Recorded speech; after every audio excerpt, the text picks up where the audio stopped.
Dünya tepe taklak olmuş bir dünyadan bahsediyoruz. Yani nedir o tepe taklak dediğimiz nedir? Yani en doğal yaşam alanlarına, yemeye, içmeye, temiz suya erişemeyen milyarı geçen insanlar var. Tepe taklaklık bu. Yani en temel olana erişemeyen. Şimdi bunun ne kadar farkındayız? Ya 8 milyar insanı çok rahat besleyecek bir dünyada yaşıyor muyuz? Yaşıyoruz. Peki insanların bir kısmı neden erişemiyor? Bu soruyu sormadığınız zaman Ramazan olmaz.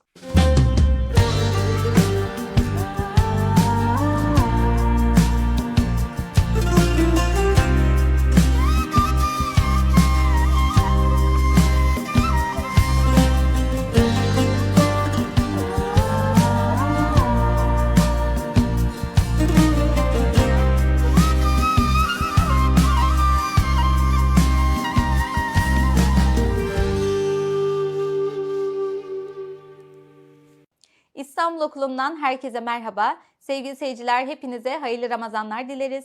Ramazan boyunca her akşam 18.30'da konuğumuz Profesör Doktor Şaban Ali Düzgün'le karşınızda olacağız. Sorularınız varsa yorumlarda yazabilirsiniz. Kanalımızı takip edip abone olmayı unutmayın.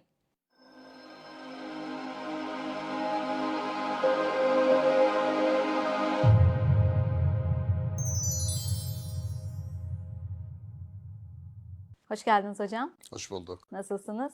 Teşekkür ediyorum. Ramazan'a eriştik, daha iyi hissediyoruz. Çok şükür. Hayırlı Ramazanlar dileriz biz de. Teşekkür Hepimize, ederiz hepimize. konuğumuz olduğunuz için. Seyircilerimiz için de inşallah faydalı olur. Öyle umuyorum. Vakit kaybetmeden başlayalım isterseniz. Ben hemen sorularıma geçmek istiyorum. Çok heyecanlıyım. Ramazan ve zaman meselesini konuşmak istiyoruz ilk bölümümüzde sizinle hocam. Ramazan farklı bir zaman dilimi, bir aylık bir süreç. Siz nasıl değerlendiriyorsunuz? Biz nasıl değerlendirmeliyiz bu zamanı? Daha faydalı geçirmek için neler yapabiliriz? Ne dersiniz? Evet, Ramazan bir birim, bir ay birimi. Kur'an-ı Kerim'de ay ismi olarak anılan tek ay. Şehru Ramazan, yani Ramazan ayı. Kur'an-ı Kerim bu ismi vermiyor. Yani bu İslam'dan önce de var olan bir isim, Ramazan adı. Dolayısıyla o isimden hareket ederek çok büyük tahliller yapmaya aslında gerek yok. İsim değil de o ismin temsil ettiği zaman biriminde bir ay içerisinde neler olacak, neler oluyor? Hem tekil olarak insana, hem o insanın içinde nefes alıp verdiği topluma, ailesine farklı ne geliyor? Ona bakmak gerekiyor. Kelime anlamı Ramazan'ın yakıcı, kavurucu, ateş olarak bir anlamı var. İkinci bir anlamı da yağmur yağdığında ortalığı tertemiz yapan yağmur anlamında da kullanılıyor. Buradan hareket ederek şöyle bir sonuç çıkarılıyor. Nasıl çok yakıcı ateş mikropları öldürürse, İşte Ramazan'da da insanı yakan, kavuran ya da toplumu yakan, kavuran ya da daha da büyütün, insanlığı yakan, kavuran ne kadar suç, günah varsa onları eritir, onları etkisiz hale getirir. Bu ateş diye düşünülür. Öbür taraftan eğer yağmur anlamı, her tarafı temizleyen güz yağmur anlamında kullanıldığında da yine bir temizleme, bir katarsis diye işte bizim Bir arınmadan bildiğimiz söz ediyoruz tam burada. kelime o, katarsisi de o ifade ediyor. Bir arınma. Bu arınma tabii niyetle alakalı. Yani insanın bir defa buna niyet etmesi lazım. Yani siz Ramazan'ın sizde yaratmasını arzu ettiğiniz bu zaman dilimi içerisinde bir örnek. Ben bir muhasebe yapacağım derseniz iki elinizin arasına başınızı alırsınız. Daha önceki geçen 11 ay zarfında neleri planladım ve başardım, neleri planladım ama yapamadım. Yapamadıklarımın sebebi ne ola ki? Bunu tekil olarak da bunu yapabiliriz. Bir ailenin içindeki evlat olarak da, anne baba olarak da ya da bir işveren ya da çalışan olarak da ya da devleti, toplumu yöneten, kamu otoritesini elinde bulunduran kişi olarak da. Yani bu muhasebe yelpazesi çok geniş. Ama buna niyet etmezseniz, yani sizin zihninizi, kalbinizi bir şeye açmazsanız, temizlemezseniz oraya yeni bir şey gelip oturmuyor. Bu insanın doğasında böyle. Yani maskelerimizi taktığımız zaman mesela ya da işte Kur'an-ı Kerim'de çok çarpıcıdır. Biz onların kulaklarına ağırlıklar koyduk. Hakkı dinlemezler, kulaklarından girmez. Şimdi bazı arkadaşlarımız soruyor, hocam Allah diyor ki biz onların kulaklarına ağırlıklar koyduk ve duymazlar. Ağırlık koydunsa duymaz adam diyor diyor yani. Ya Rabbi sen koymuşsun ağırlığı. Fakat ayetin arkasında çünkü onlar yalana kulak verirler diyor. Yani şunu söylüyor. Senin kulağın yalanı duymaya o kadar alışmış ki, senin gözün kötü olanı, çirkin olanı görmeye o kadar alışmış ki, o göz aynı zamanda çok estet olanı, çok mükemmel olanı göremez. Hakikatten uzaklaşmış oluyor böylece. Hakikatle arasındaki mesafeyi açmış oluyor. Aslında hakikat senden uzaklaşıyor. Yani durmadan yalan duyan, yalana kulak veren bir işitme organı hak ondan uzaklaşıyor. Yani bu hakkın üzerimizdeki, hakikatin üzerimizdeki hakkıdır. Şimdi durmadan şeytani işlerle gününü geçiren ve programını böyle yapan bir adam düşünün. Akşama kadar insanların aleyhine işler çeviriyorsunuz. Akşam eve gidiyorsunuz, hayda şimdi oturalım bir Allah'a dua edelim. Şimdi bütün günü şeytani bir süreçle çalışan bir adamın Allah'la aynı zamanda arasındaki mesafe gittikçe açılıyor. Yani bu iyiliğin, güzelliğin, doğruluğun, hakikatin doğasında var. Herkese kendilerini açmazlar, her zihne gidip oturmazlar, her gönüle gidip konmazlar.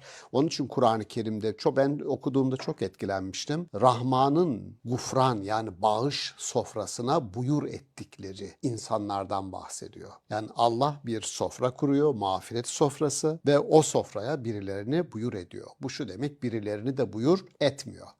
Mesela zulmeden, Arapçada zulüm karanlık demek. Yani yaptığı şeylerle ister kendisi mesela bir hakkı gasp ediyorsanız bu zulümdür. Çünkü o hakkın gaspıyla o insanı siz karanlığa itiyorsunuz. Sizin için değil, siz iyisiniz. Ama karşınızdaki kişi yani hakkını gasp ettiğiniz kişi karanlıkta. Hakkı elinden gitmiş. Temel hakların, özgürlüklerin yani yaşamı sürdürülebilir kılmak üzere insana donatılı olarak Allah tarafından verilen ne varsa bunlara dokunan bir insan zulüm işliyor, zalim. Dolayısıyla Allah diyor ki zulmedenler, zalimler benim gufran, mağfiret soframa hiçbir şekilde oturamazlar. Şimdi şuradan geldik. Yani Ramazan öyle bir muhasebe ayı ki İnsan niyetlenecek. Ben şimdiye kadar geçirdiğim bu 11 ayın içerisinde olumlu olumsuz bir rutinimiz var. İnsani rutin ve şunu kabul edelim. Yapıp ettiklerimizin büyük bir kısmı bizim dışımızda planlanıyor. Yani çalışırsanız bir memur baksın yaşamına. Bir anne baba, çoluk çocuk planlıdır hayatımızın çoğu ve bu planların büyük bir kısmı aslında sonuç vermeyen planlardır. Onun için kendi yaşamını oturup planlamak, kendi kabiliyetlerinin yaratacağı iyi sonuçlara odaklanmak gibi herkesin kendi hayatını planlamak, kendi sorumluluğu. Dolayısıyla bu planlama için bu bir ay, yani 11 ayda olup biteni bu ayda muhasebesini yapacağız. Biz nerede hata yapıyoruz ya da nerede çok iyi sonuç alıyoruz? Ramazan illa böyle maneviyatımızı artıralım. Maneviyatımızı artıracağız kolektif anlamda. Çünkü herkes aynı şeyi yapıyor. Düşünün. Siz sahura kalkıyorsunuz, sitede ya da işte mahallede bir bakıyorsunuz gece bütün lambalar teker teker yanıyor. İnsanlar mutfaklarda falan. Bu çok büyük bir coşkudur. Yani o saatte insanları aynı saatte kaldıran, aynı saatte yatıran kolektif bilinç 2 milyar insana bunu yaptırabilmenin başka gücü, kuvveti yoktur yani. Dinin bu kolektif kimlik yaratma, birliği hissetme ve o birliğin getirdiği dirlik ruhuyla yeryüzünde hareket etme müthiş bir şey. Yani din bu anlamda inanılmaz bir motivasyon kaynağıdır, yaşam kaynağıdır. İnsan bunun farkında bile olmaz. Ona sağladığı iyi halden, iyileşmeden. O Ramazan içerisinde o hal mesela teravihe giden insanlar kolektif ruhtur orada esas olan. Yani gidersiniz aynı insanlarla camiye girip çıkmak sizi mutlu eder. Çünkü Ortak kolektif müşterek. ortak bir şey yapıyorsunuz ve çok iyi bir şey yapıyorsunuz. Sokaklara dağılır insanlar mesela o arada selamlaşırlar. Şimdi Ramazan'ın gerçekten zaman dedik ya Ramazan ve zamanın en yoğun yaşandığı birimdir. Ramazan zamanın en yoğun zamanı yaşandığı birim. Bu zamanı değerlendiren, kıymetli yapan da onda yapılanlardır. Zaman tek başına 10 saat uyuduğunuzu düşünün. Uykunun size sağladığı iyiliğin, refahın dışında hiçbir şey yok orada.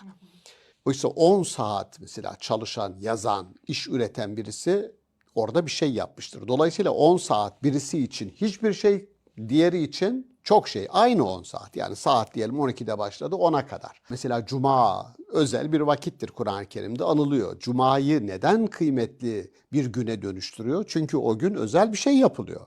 Davet var, ilahi bir davet var. Davete icabet var. Karşılıklılık var yani. Sizi Rab çağırıyor ve siz de ben geliyorum diyorsunuz. Ramazan'da aynı şey var. Dolayısıyla bir çağrı var. Sizden önceki ümmetlere farz kılındığı gibi size de oruç farz kılındı diyor. Her kim ki o aya erişirse orucunu tutsun. Gücü yetmezse fidyesini versin. Şimdi mükemmel bir şey. Gücünüz yetiyorsa oruç tutacaksınız. Oruç tutamıyorsanız ve gücünüz mali olarak el veriyorsa size bir imkan sunuluyor. Toplumun zayıf düşürülmüş bir şekilde zayıf kalmış insanlarına el atma, onların elinden tutma fırsatı veriliyor.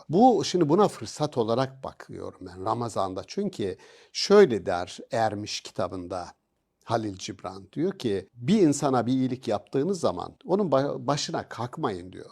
Ona o iyilik yapılacak ama siz ona aracılık etmeye layık mısınız? Ona bakın diyor. Dolayısıyla bir insan birisine iyilik yaptığı zaman Ramazan bunun en iyi mevsimidir. Çünkü iyilik yapmak için bir motivasyon ve itici güç lazım arkada ve Ramazan da bu kolektif. Çünkü birileri bekliyor. Bu ay bunun için özel olarak tasarlanmış.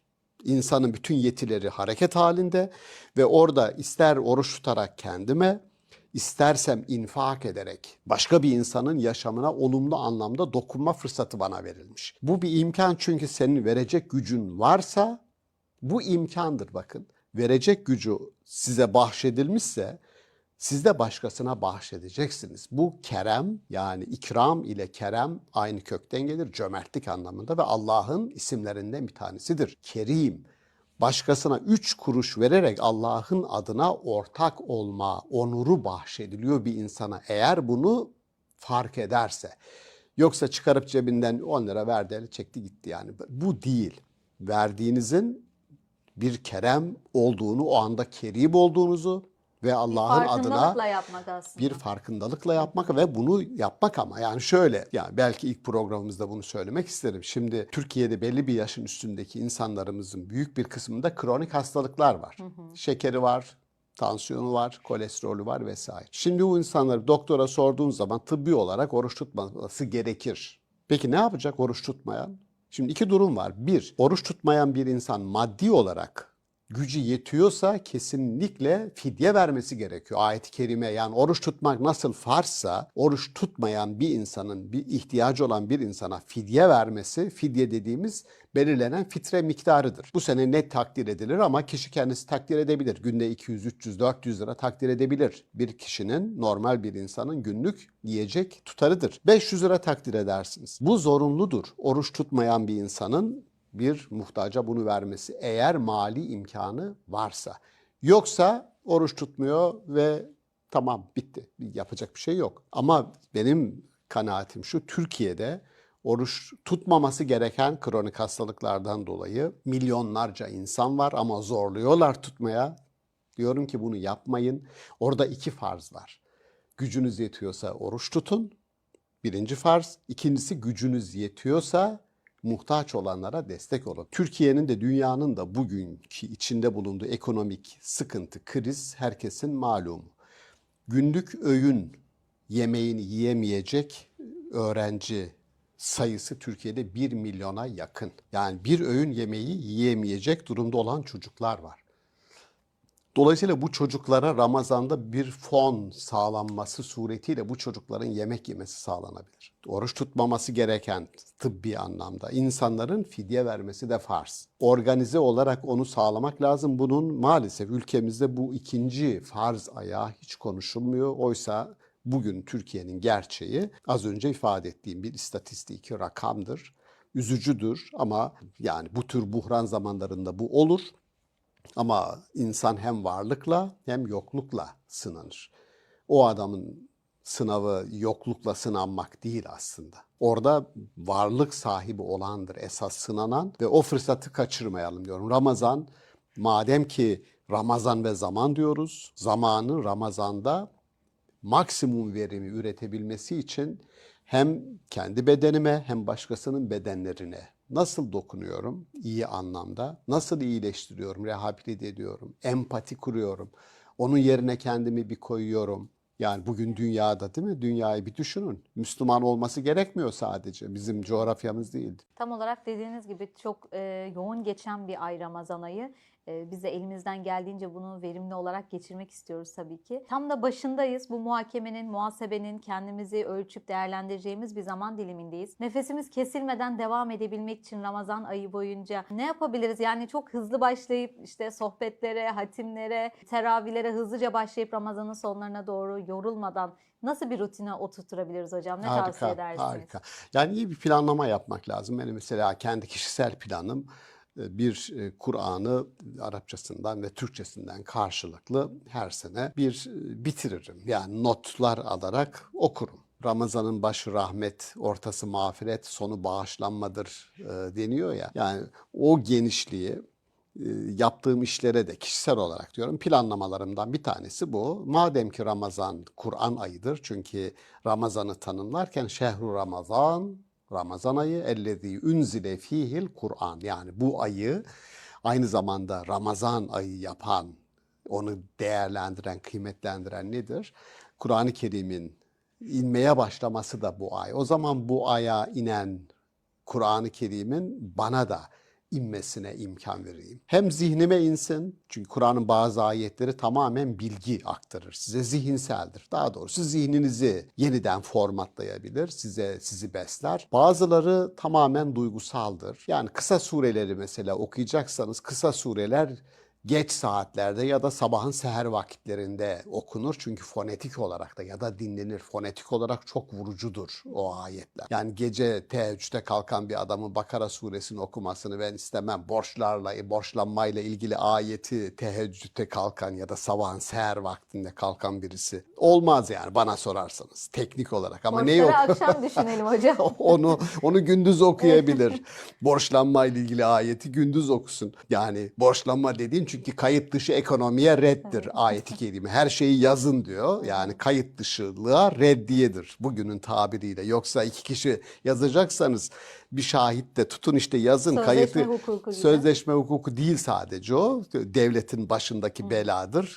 Kayıt dışılık. Ona bir reddiyedir. Kayıt altına almaya bir davettir. Onu gündüz yapalım ama elem neşrah leke sadrak ve vada'na anke vizrak, yani mesela darlık halinde depresif bir insan akşam özellikle, çünkü iletişim halindeyken insan gündüz başkalarıyla konuşurken falan iyidir. Ama akşam yalnız kaldığında bir ağırlık çöker, depresyon vesaire. İletişimin kesildiği andadır depresif anlar. O anlarda elem neşrah leke sadrak, biz senin kalbini inşirah ederiz, açarız. Şimdi yani insan yalnız olmadığını, her an ilahi bir etkinin altında olduğunu hisseder ve bu iletişimin varlığı, bu kanalın açıklığı, derdini anlatacağın ya da halini anlatmasan bile yani. İlla ya Rabbi benim durumum bu diye açıp söylemene de gerek yok. İnsanın hali her durumda şeffaftır ilahi olana. Kur'an-ı Kerim'in diyorum ya 30. cüzü mesela kısa sureler akşamları seçilerek her akşama bir kısa sure mesela okunabilir, yorumu dinlenebilir, fonetik olarak da dinlenebilir. Böyle bir Kur'an ayı olmasını ben arzu ederim. Kendim için öyle planlıyorum her Ramazan. Farz olana öncelik verilsin. Farz ilim öğrenmek. Vakti olan teraviye de gidebilir o kolektiviteyi yaşasın diye ama Kur'an'ı talim etmeyi ve üzerinde tetkiklerde bulunmayı ben öncelerim, her şeye öncelerim. Madem ki Ramazan Kur'an ayıdır, yormadan sonuna mağfirete ve bağışlanmaya erişmek. Ama bunları tabii ki böyle sıradan cümleler olarak almayalım. Yani sonu bağışlanmadır. Bağışlanabilmeniz için sizin başkalarını bağışlayacak bir erdeme, bir üst standarda varmanız lazım. Dolayısıyla bu toplumsallığı ben çok önemsiyorum. Ramazan ayı gidip gelmeler ayıdır. Birçok insan birbiriyle küs. Kim birbiriyle küs olur? Yakınlar küs olur. Yani ben karşı mahalleden bir adamla küsüm diye bir şey yok yani. Kiminle küssündür? Üst komşunda küssündür. Anne baba, yani küslük yakınlarla ilgilidir ve Peygamberimizin Sözü bir Müslümanın bir başka Müslümanla 3 günden fazla küs durması haramdır. Şimdi ya bir başka Müslüman dediği uzak birisi değil. En yakınıyla bir insan küsse Ramazan ayı eğer bittiğinde hala o insanlar küsse o zaman o bağışlanma, o mağfiret onların tarafına henüz uğramamış demektir. Yani bakın muhasebeyi yaptık. Onun için başta biz planlarımızı iyi kuracağız. Yani Allah'a giden yol, Hakk'a giden yol halktan geçiyor. Yani Molla Sadra'nın o çıkan, yükselen halkla birlikte Hakk'a doğru gitmek.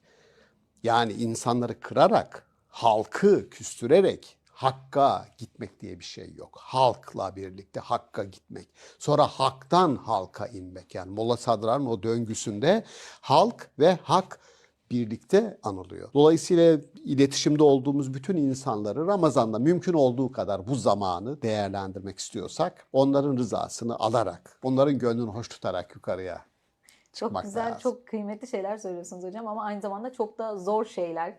Evet. Günümüzde belki de hani gittikçe zorlaşan şeylerdir. Hani araya mesafe koyduktan sonra, küslük koyduktan sonra geri dönüşü gitgide zorlaşan şeyler ama bunu bir vesile olarak inşallah görebiliriz. Ramazan'ı bunun için iyi bir motivasyon olarak dediğiniz gibi görebiliriz inşallah. Evet, bunun dışında bir de oruç var. Hani Kur'an'la hemhal olmak, tabii ki de Kur'an'la birlikte güzel bir ay geçirmenin dışında orucu da ifa etmemiz gerekiyor. Bu da bizim için bir farz. Oruç, hem fidye dediniz hem oruç dediniz. Bunun felsefesini nasıl değerlendirebiliriz peki hocam? Toplumsal olarak da, bireysel olarak da nasıl görmemiz gerekiyor? Yani orucun şimdi şurada elinizin altında her şeyin olduğu bir zaman diliminde varsayalım. Bütün imkanlarınız var ama her şeyden uzak duruyorsunuz bilerek. Şimdi yokluk durumunda insanın uzak durması anlaşılır ama varlık durumunda her şey var ama uzak duruyorsun. Müthiş bir irade terbiyesi. İrade peygamberlerin temel nitelikleri, bilgileri değil, iradeleri. Ulul azim diye Kur'an-ı Kerim'de geçen kelimedir.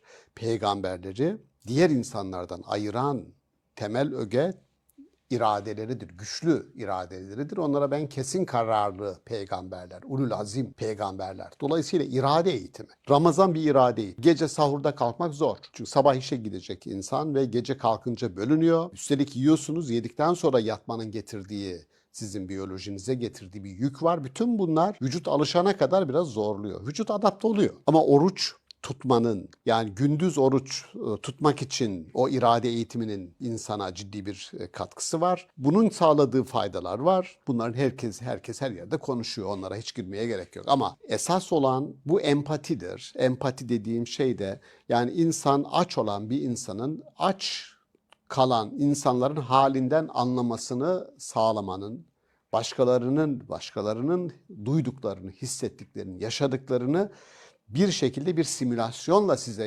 yaşatıyor ve mecburen yaşayacaksın bunu. Yani bu bir gelecekte sorulacağız. Yani mesela Hazreti Peygamber'in işte kendisi tok iken komşusu aç, bunu biliyor ve umursamadan yatıyor. Bu adam bizden değildir diyor. Şimdi müthiş bir tehdit aslında.